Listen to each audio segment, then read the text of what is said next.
रत्नाकर से महर्षि वाल्मीकि एक आत्म रूपांतरण की गाथा। बहुत समय पहले की बात है। एक घना और डरावना जंगल था। वहाँ रत्नाकर नाम का एक डाकू रहता था। वो क्रूर था और यात्रियों को लूटकर अपने परिवार का पेट पालता था।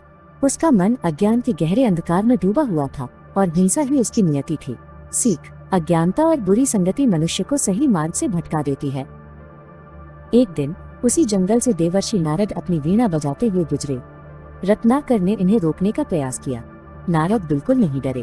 उन्होंने मुस्कुराते हुए रत्नाकर से एक प्रश्न पूछा, क्या तुम्हारे परिवार के लोग तुम्हारे इन पापों के फल में भी हिस्सेदार बनेंगे? सीख: सत्य का सामना करने के लिए साहस की आवश्यकता होती है। रत्नाकर अपने घर गया और अपनी पत्नी और बच्चे से वही प्रश्न पूछा। सबने उत्तर दिया, हम केवल आपके सुख और धन के भागीदार हैं, आपके पापों के नहीं। ये सुनकर रत्नाकर का हृदय टूट गया। उसे बोध हुआ कि वो इस संसार में अकेला ही अपने कर्मों का बोझ ढो रहा है। सीख: अंततः हर व्यक्ति अपने कर्मों के लिए स्वयं उत्तरदायी होता है। रत्नाकर दौड़कर वापस नारद मुनि के पास गया और इनके चरणों में गिर पड़ा। उसने क्षमा मांगी और मार्गदर्शन मांगा। नारद ने उसे राम नाम जपने की सलाह दी। रत्नाकर इतना अज्ञानी था कि वो राम नहीं कह पा रहा था, इसलिए उसने मरा मरा जो उल्टा करने पर राम राम बन जाता है जपना शुरू किया। सीख: श्रद्धा और समर्पण के साथ किया गया प्रयास कभी निष्फल नहीं जाता। वर्ष बीतते गए। रत्नाकर अपनी तपस्या में इतना लीन हो गया कि उसे अपने शरीर का भान ही नहीं रहा। उसके शांत और स्थिर शरीर के चारों ओर दीमकों ने मिट्टी का एक बड़ा ढेर बांधी बना लिया। वो पूरी तरह से मिट्टी के भीतर समा गया और इसकी साधना अखंड रही। सीख: कठिन तप और धैर्य से ही आत्म साक्षात्कार संभव है। जब उसकी तपस्या पूर्ण हुई तो वो उस बाबू वाल्मीकि से बाहर निकला। इस कारण उसका नया नाम वाल्मीकि पड़ा। वो अब एक डाकू नहीं बल्कि एक तेजस्वी ऋषि बन चुका था। नारद मुनि ने प्रकट होकर उन्हें आशीर्वाद दिया और उन्हें दिव्य ज्ञान प्रदान किया। सीख: मनुष्य अपने जन्म से नहीं बल्कि अपने कर्मों और तपस्या से महान बनता है।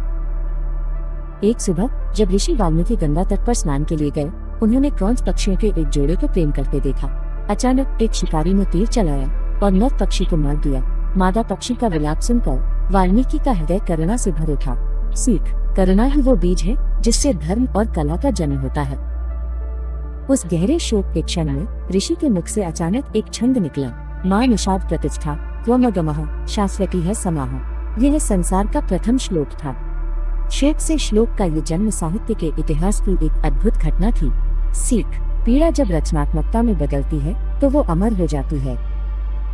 भगवान ब्रह्मा की प्रेरणा से वाल्मीकि ने महाकाव्य रामायण की रचना शुरू की। उन्होंने मर्यादा पुरुषोत्तम श्री राम के जीवन का ऐसा सजीव वर्णन किया जो युगों युगों तक मानवता का मार्गदर्शन करता रहेगा। उन्होंने ताड़ के पत्तों पर अपनी दिव्य लेखनी से सत्य की कथा अंकित की। सीख: एक महान उद्देश्य के लिए किया गया कार्य ही जीवन को सार्थकता देता है। अंत में वाल्मीकि ने अपने आश्रम में माता सीता को शरण दी और इनके पुत्रों लव और कुश को पाल पोस कर बड़ा किया।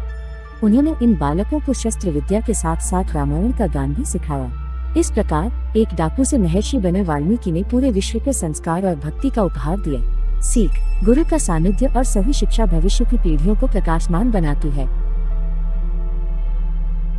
तो दोस्तों, ये वीडियो अगर आपको अच्छी लगी हो, अगर ऐसा वीडियो सुनना चाहते हैं तो चैनल को लाइक, सब्सक्राइब एंड कमेंट्स जरूर करें। धन्यवाद।